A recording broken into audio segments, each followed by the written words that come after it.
Speaking to us from Washington, D.C.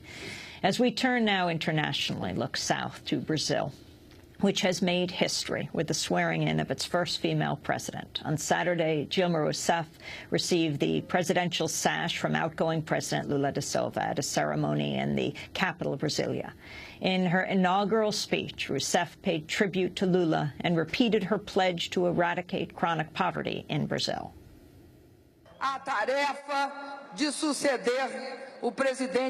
The task of succeeding President Lula is challenging. I will know how to honor this legacy. I will fight for the necessary changes in education, in health and security, and, above all, I will fight to end poverty and misery. Dilma Rousseff spoke before tens of thousands of supporters at the presidential palace. Two Brazilian women reflected on the significance of her inauguration. I hope this will be a great moment for Brazil and for all of us women who have been waiting a long, long time for this moment. For many years, we have dreamed of this historic moment, a woman who is a fighter taking over the presidency of a country like Brazil. And today we are here to see Dilma walking up the ramp with the presidential sash. This is also our fight. This is a victory for the Brazilian people. During the 1960s and 70s, Rousseff was a guerrilla. She was involved in the armed struggle against Brazil's military dictatorship. She was imprisoned for nearly 3 years and tortured. Joining her at the inauguration were 11 women with whom she was imprisoned during that time. Other attendees included Secretary of State Hillary Clinton and Venezuelan President Hugo Chavez. They shook hands. Their encounter comes just days after the U.S. revoked the visa of the Venezuelan ambassador to Washington following Chavez's rejection of Obama administration appointee Larry Palmer as U.S. ambassador to Venezuela. Lula leaves office after an 8-year run that saw him become the most popular Brazilian president in the country's history. A former trade unionist, he was the first presidential nominee to win for the Workers' Party in Brazil, known as the PT, and the first working-class leader of Latin America's biggest country. During his 2 terms, some 20 million Brazilians were lifted out of poverty, and Brazil's minimum wage increased by more than half. But some critics say Lula didn't go far enough in rejecting U.S.-backed neoliberal policies and favored domestic and international agribusiness at the expense of Brazil's small farmers and landless peasants. As Lula's hand-picked successor and his former chief of staff, Dilma Rousseff is expected to continue many of his policies. To discuss Rousseff's historic inauguration and what her presidency means for Brazil, we're joined here in New York by Greg Grandin, professor of Latin American history at New York University, author of Empire's Workshop, Latin America, the United States, and the Rise of the New Imperialism. His most recent book, Fordlandia, was a finalist for the Pulitzer Prize in history. Welcome to Democracy Now! Thanks for having me. Why don't you give us the biography of this, well, remarkable new president of Brazil? Her history is astounding. Yeah, arguably the most powerful woman in the world. She was born in 1947. She's 63 years old in the provinces, a middle-class family, lower middle class. Her father was a Bulgarian immigrant, a mother a Brazilian school teacher, and she came of age during a time when the middle class could actually develop a social consciousness, a political consciousness. Her mother had her read Zola and Dostoevsky. The nuns at a school introduced her to rural poverty, urban poverty, and she became political at an early age. And when she was 16 years old, she joined a political faction that had split off from the Communist Party to work with urban workers. And then with the coups in Brazil, there was one coup in '64 and then a much more radical right-wing coup in '68. She became much more politicized herself. She joined an urban guerrilla group in probably in 1967, 68, and she was arrested in 1970. And just over the last couple of months, documents have been declassified in Brazil that illustrate that she suffered widespread torture, extreme torture, electric torture. She was released after a little bit less than 3 years, and she went on to get a degree in economics, and she entered politics, and first in the state of Porto Alegre and then in Rio Grande do Sul. And she developed a reputation as an extremely efficient economist and administrator, particularly around energy issues. When she was the Minister of Energy in Rio Grande in the 1990s, you can think of her as being the anti-Enron, where Enron speculated and basically turned energy into a big gaming initiative in the United States and led to rolling blackouts in California. She did the exact opposite. She built a public infrastructure. She invested heavily. She consolidated the notion that energy was a common good, public good, and then she joined the Workers' Party around 2000 and became Lula's chief of staff in 2000. The first woman chief of staff. Yeah, well, first she was Ministry of Energy, and she was involved in overseeing Petrobras, Brazil's public oil company, over the course of Lula's 2 administrations. But first she was Minister of Energy on a national level, and then she became chief of staff in 2004, I believe, early on, in about the middle of Lula's first term, after a series of scandals pushed out Lula's first chief of staff, and has been described as Lula's prime minister. There's no prime minister officially in Brazil, but basically an executor of domestic policy, particularly around energy. And she also had cancer. She did. She overcame and apparently triumphed over lymphoma, serious form of cancer, and this was caught after she had already announced for the presidency, and apparently is in remission. So talk about how she became the president of Brazil.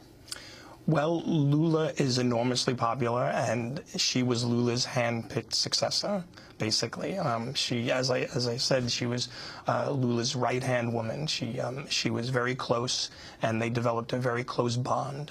And and Lula's enormous popularity is going out of office with 80% popular approval ratings, and internationally he has basically changed the rules of the interstate system on a number of levels, which we could talk about certainly in the Americas, and so he threw his enormous weight behind her. I want to go to a clip of Lula, the outgoing Brazilian President Lula da Silva, who broke into tears during his farewell address.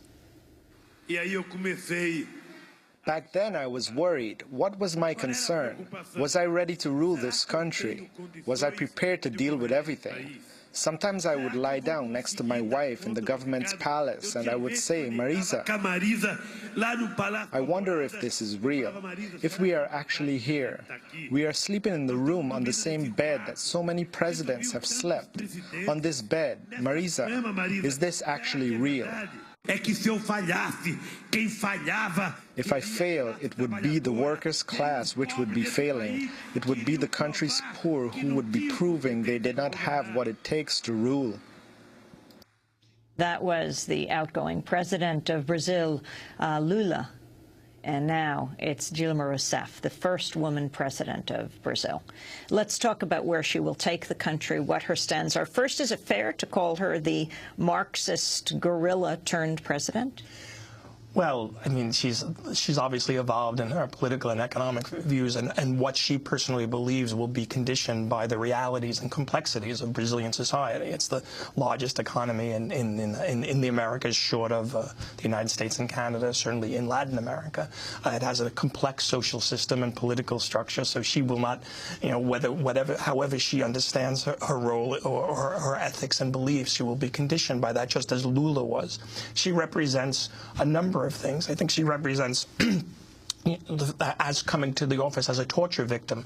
It's important to point out that Brazil in some ways hasn't confronted its past. Some 17,000 to 20,000 Brazilians were tortured under the dictatorship. Other countries in the Southern Cone, Chile, Argentina, Uruguay, have confronted this legacy more directly. Argentina has something like 400 trials going on right now. Right. And Videla was just put away in all for life. sorts of ways. There's been much more direct confrontation. Lula was very reticent on taking on this issue. There was an amnesty law that was passed in 1979 that just in April of this past, in 2010, was reaffirmed, in which torturers and murderers and repressors during the military regime can't be touched. Right now, as we speak, 3 or 4 of the people responsible for Dilma's torture are under investigation. They can't be prosecuted criminally because of the upholding of this amnesty law, but they can be brought in civil trials. They could have their pension removed. I think Dilma's ascension to the presidency will in some ways force this issue, which has been off the table, into public discussion along the lines of in Venezuela and Chile and Uruguay. In terms of foreign policy, it seems that she's committed to continuing Lula did it must be said, Lula presided over this enormous revolution in the interstate system. He basically was able to further integration among Latin America, steer an independent course outside of the U.S. on a host of issues: Iran, Venezuela, Palestine. Mahmoud Abbas was actually also at the inauguration. He laid the cornerstone of a Palestinian embassy in Brasília because Lula recognized Palestine. Very significant. Brazil did, Bolivia did, Argentina. Yeah, very significant. And it seems clear that Dilma will try to carry on this legacy. Whether she's successful and has the same, I think there'll be a lot of pressure on her. Domestically, I think she faces quite a number of challenges. She's known as a statist in terms of the economy, and she presided over Lula's very successful investment in public infrastructure and in public economic growth, and but she's going to be under a lot of pressure to privatize and to roll back spending in order to lower interest rates. And the only place you can really do that is cutting back a lot of the social spending that the Lula administration that you talked about in your introduction was quite successful. Very quickly, in one of the WikiLeaks releases, one of the U.S. diplomatic cables talking about the landless movement in Brazil and the effect Lula had in marginalizing them. Again, this is the U.S. government's view.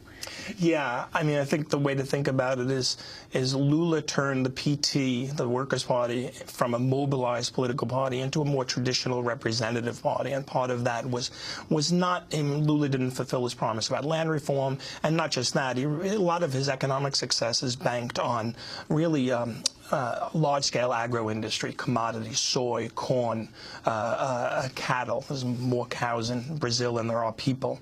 Cargill, Monsanto, Archer Daniels, Midland, some U.S. firms that have benefited enormously from that. The landless movement supported Lula, and so they were very critical, and they supported Dilma. It remains to be seen how that relationship, and the landless movement is the most hands-down important social movement in Latin America. It's seized and expropriated about 5 times the size of the state of Massachusetts and redistributed it to landless people. And it's got a very complex relationship with the PT right now, and it remains to be seen how Dilma's going to negotiate that. In foreign policy, the significance of that handshake between Secretary of State Hillary Clinton and Venezuelan President Chavez at the inauguration of Dilma Rousseff? Well, we've seen this before in Trinidad with the Summit of the Americas when Obama and Chavez seemed to be getting off on a fresh start, but then events quickly overtook that. Most notably, the U.S. support for the Honduran coup, and well, not support maybe for the coup, but certainly legitimating the coup, which alienated Brazil and certainly alienated Venezuela. I don't know if that handshake, I think the spontaneous handshake, obviously Chavez could be quite a charming person despite the way he's portrayed in the media and in this country. In this country. In the United States. in this country. So that remains to be seen if that marks a turning point in U.S.-Venezuela relations. And the effect of a woman leading the largest Latin American country. Yeah, she, out of 37 ministries, now 9 are headed by women. That's not quite parity, but is 3 times more than under the Lula administration. Unfortunately, it seems like the men are in charge of the military, the economy, and foreign policy still, and women have been giving more the social ministries. But it certainly will have a symbolic import, and issues such as abortion rights and a more liberalization of gender relations certainly will be now a public issue in Brazil. Greg Grandin, I want to thank you for being with us. He teaches Latin American history at New York University, author of Empire's Workshop, Latin America, the United States, and the Rise of the New Imperialism. His most recent book, Fordlandia, was a finalist for the Pulitzer Prize. This is Democracy Now! We'll be back in a minute.